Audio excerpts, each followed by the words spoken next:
I think in life there are two different types of conclusions that you can come to. One of those conclusions is an observant conclusion. And what I mean specifically by that is that when you are in a specific environment, whether it is a school, church, workplace, neighborhood, and so on and so forth, you observe the occupants in that group, and then you come to a conclusion based upon your observation. The second type of conclusion would be an intellectual conclusion.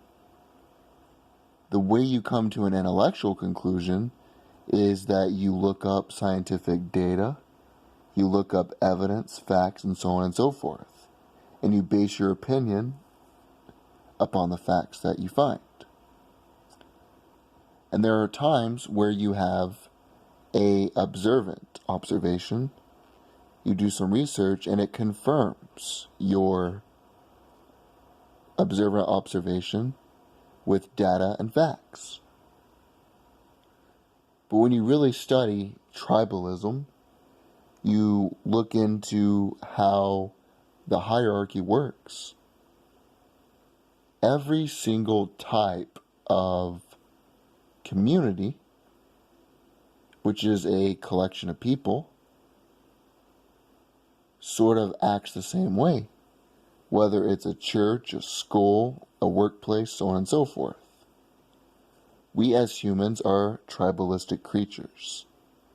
As a result, we tend to be in groups of individuals that look like us, think like us, and their actions are similar to ours. And that is when you create sort of a clique, is what they call it. And in those communities, you have hierarchies. So at a job, it would be people that are managers, the bosses, the CEOs, and then you have the people at the bottom that are sort of like the serfs.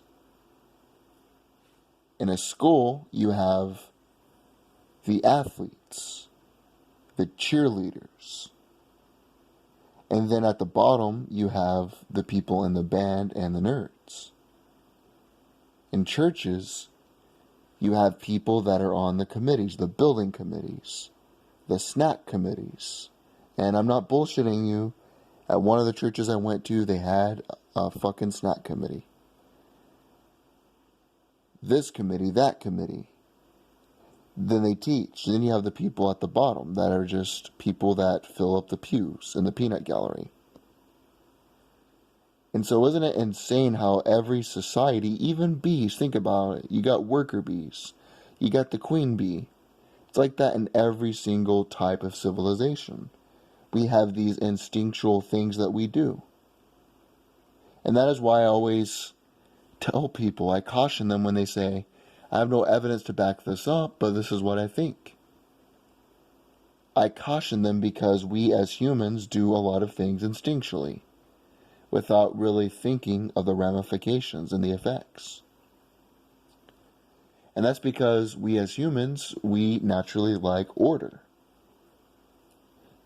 We like security. We like knowing what's going to happen. And that's because we have a survival instinct that is ingrained within us. It's insane, though, how I have always had sort of this innate nose for bullshit.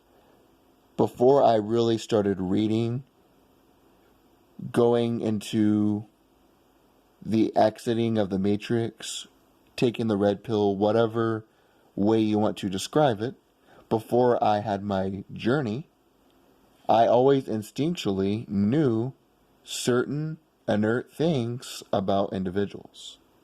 For instance, in the church that I went to from about 3rd grade up until about my sophomore year of high school, I noticed that I did not fit in with any particular clique in that environment. And that is because everyone there was sort of a carbon copy of one another. I even said that you could have a assembly line where they would create robots that would dress the same, act the same, speak the same, and as a result, they would all sort of be viewed, in my point, not as individuals, but as all one collective community. The way they acted was sort of the same. They would fake smile. They would tell you that I've been thinking about you all week, every single week, even though they did not contact you during the week. They would sing in a monotone voice. And then they would all go out to eat with their little cliques. They would break off into their own little tribes after it was over. They would talk about sports. They would talk about video games. The adults would gossip about the church, but it was just like all these people were just sort of not individuals. They were group thinking, and they were influenced by their surroundings. And me, because of my unorthodox behavior, I never quite fit into that circle. And when you are an individual, when you do things that are sort of considered idiosyncratic by society, you tend to not fit in with that society. The one thing, though, that I don't like is that most conversations are just bullshit. How's the weather? How's your mom? How's this? How's that? And for me, it's like, it's a waste of time to participate in that bullshit. Whether it was at school, at church, at the workplace, at the supermarket, it's always, how's your mom? How's your work? How's this? How's that? And it's like, you got all these things going on when you are aware, when you are mindful of what's really going on. You tell these people about it, and they cannot give a lesser of a fuck. You know, it's like the other day, and don't get me wrong, I like to watch some football. Don't get me wrong. But at the end of the day, it's a game. I watch the game, then I move on with my life. An individual came up to me and he asked me something about football.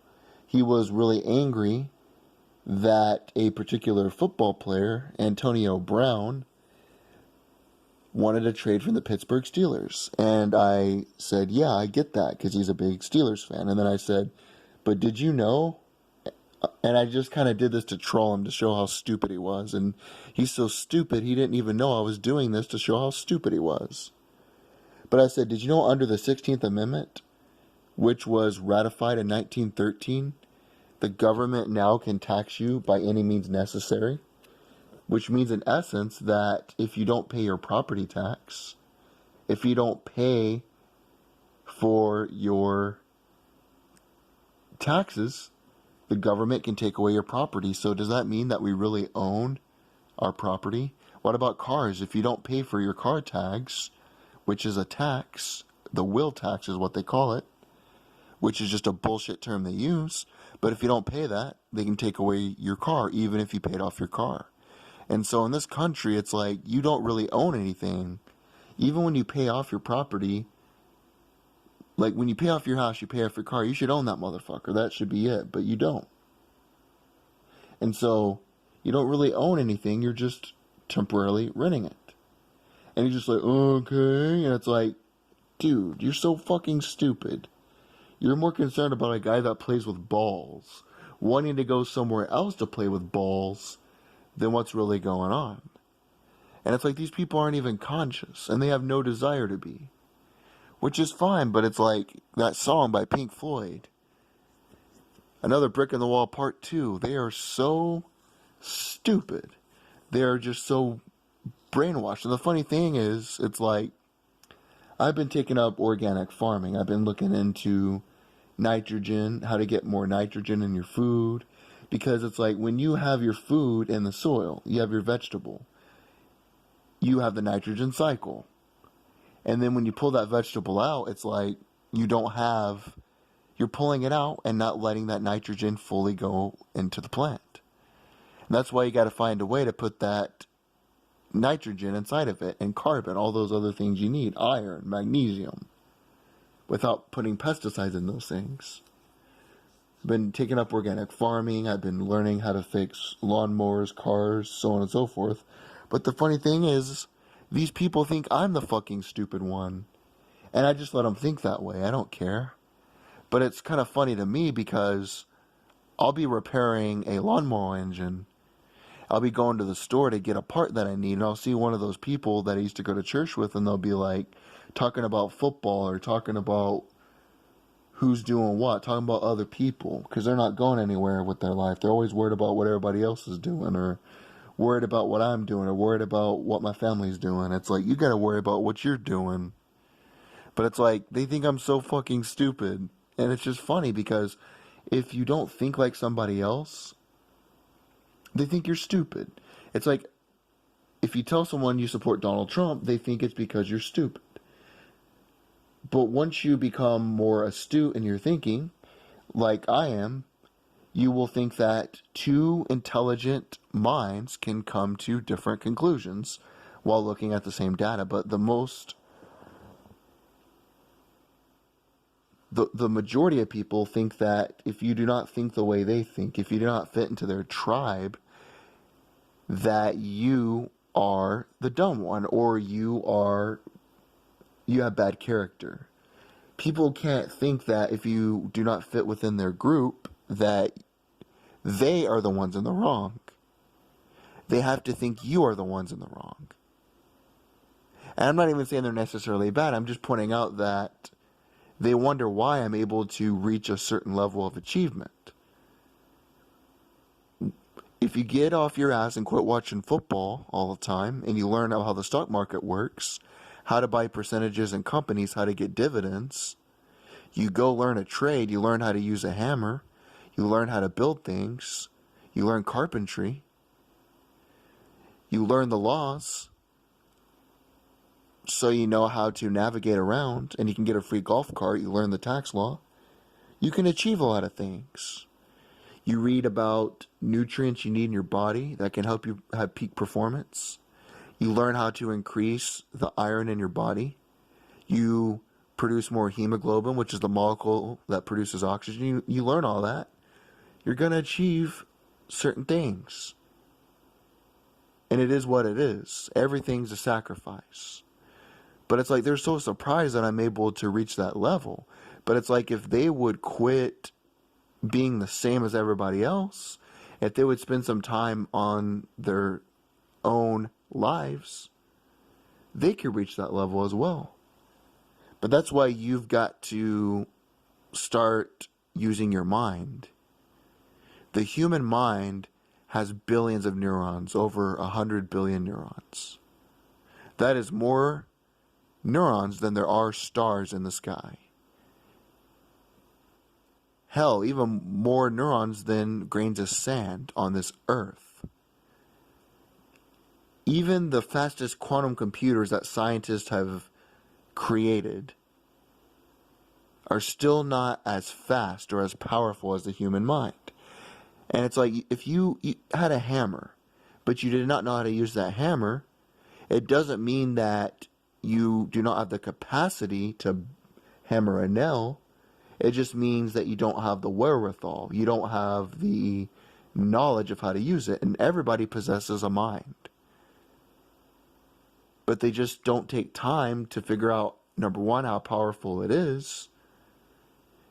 And number two, how to use it. I'm not even saying you have to know everything, like neurotransmitters and bacteria in your gut and how that works, how your gut and your brain work together. You don't have to know all that. You just need to learn how powerful your brain is and how to use that brain. And what gets me, it's like everybody can learn this shit. I never was a good student in school. My GPA was in the middle of the pack. Hell, I made a D in a lot of classes. That's because I didn't think within the system.